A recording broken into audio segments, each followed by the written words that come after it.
Mega cap tech stocks far from immune, of course, to the recent market volatility, falling again today. Well, actually, up a little bit. Yesterday, though, more than 4% lower, despite many of the CEOs of these companies' efforts to court the Trump administration. Deirdre Bosa digs into that as the subject of today's Tech Check. Deirdre.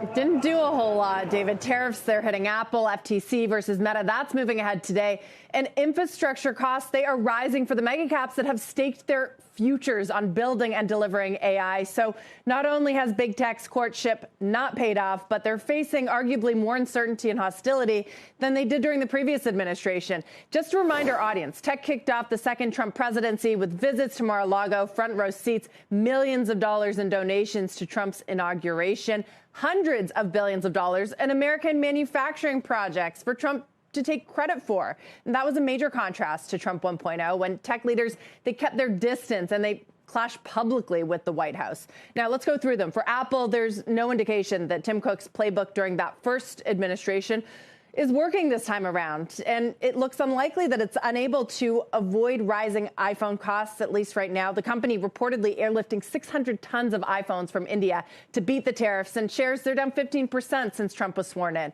There's Meta and Alphabet, meanwhile, that stand to lose control of some of their most critical and lucrative businesses.